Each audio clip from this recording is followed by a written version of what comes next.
This is an episode that is totally not my normal scheme of episode, but I really wanted to share with you all my favorite booktubers and author-tubers that I use as motivation for my own writing and my own creative process. First things first, I want to shout out Reads with Rachel. She's very cool. She's a pro fiction person with a very strong anti censorship stance. She was raised in fundamental Christianity, so she's super aware of how the alt right works, and she's not afraid to call it out. And I have mad respect for the praxis that she engages in because of that. Next up, this is an obvious one. Everyone loves her. Christy Ann Jones. If you don't know her, then you're behind. She's like the author tuber. She's, the one. She's very inspiring to me for the obvious aesthetic reasons that most people are drawn to her content. But also, I just like her because she's good at motivating people to keep going. I was subscribed to her Patreon for a while, and in one of her Patreon exclusive videos, she talked very openly about how she thinks writer's block is a privilege and how waiting for inspiration is something that really only rich people can do. And that is something that seems a bit obvious when you really sit back and think about it, but the concept of writer's block, the concept of the muse, they're very romanticized in writer circles. And sometimes you just have to sit down and actually work. And Christy Ann Jones is really good for reminding me to sit down and actually do the fucking work. Next up, the cozy creative, Lydia Foxglove. I love her so much. Her voice is like ASMR to me. I love putting on her videos and just sitting. She helped me get in contact with my inner child. You know what I mean? She's helped me reestablish communication between my inner child artist and me now losing all hope at 26. She's really fixed some stuff up internally for me because she's so proudly quirky in her own words, and I really respect that. There is also Chris, or K.M. Vijardo. I discovered her because she was writing a cyberpunk retelling of The Great Gatsby that is also an openly gay retelling of The Great Gatsby, and that concept was just so interesting to me.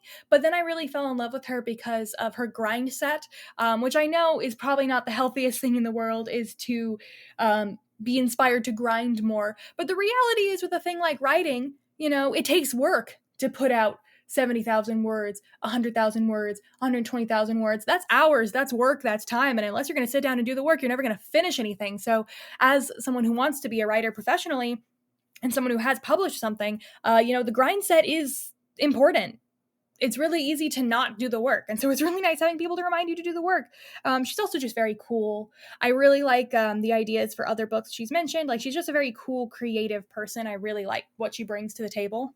There's the book Leo, who I just think her voice is very pretty. I like her opinions about books because our tastes line up very, very well. We tend to like the same genres of things, so she's given me a lot of really good recommendations. I also like just how open she is. She makes a lot of videos talking conceptually about trends and stuff and not just reviewing books, and I really like that. Next up, I want to recommend A Reading Charm, all one word. Her personality is so fun to me, and she's just like fun to watch. She does not upload as frequently as some of the other people on here. I discovered her like a month ago when she posted a new video, like her favorite reads of like 2024 or something. And then I went back through and watched her entire catalog. I hope she keeps posting. If not, you should just go watch her entire back catalog. It's also very just positive. I really like the vibe brought here. With Cindy, everyone knows With Cindy. I love With Cindy. She was actually my first booktuber / author tuber I ever encountered, and I love it. I love her.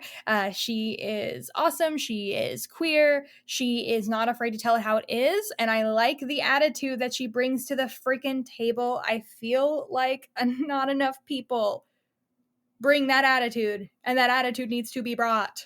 I don't know if she counts as a booktuber because she doesn't do the classic booktube stuff, I guess, but Princess Weeks is one of my favorite video essayists of all time, and so I'll find a reason to recommend her no matter what. No matter what I'm talking about, I'll find a way to recommend her. She's talked about dark romance, and she's talked about gothic romance, and she talks about film a little bit more than she does books, but she does talk about books, so I'm going to use that as an excuse to tell you all to go and watch Princess Weeks. And also, she did a bunch of stuff with like PBS and a bunch of stuff with Lindsay Ellis, and that's actually how I discovered her, through Lindsay Ellis. And I've been watching her basically religiously ever since. She's super cool. I also don't know if she counts as a booktuber, but she does talk about books quite frequently. Biz Barclay, or I think it's just Biz now. She's just really cool because she goes in depth about a lot of weird stuff, and I like her tangents, and she's very intelligent and articulate. She's just very cool. And I'm sure there's a bunch more that I'm missing. I'm just taking the top people off of my like most recent watched videos. I'll make a part 2 if I discover there's a bunch of people that I haven't listed off. But if you're someone like me who likes writing, who likes books, who wants inspiration for both reading and writing, these are really cool people and you should check them out. This is not my normal vibe for this podcast, but I like the change of tone. There's some positivity here. Since when do we do that?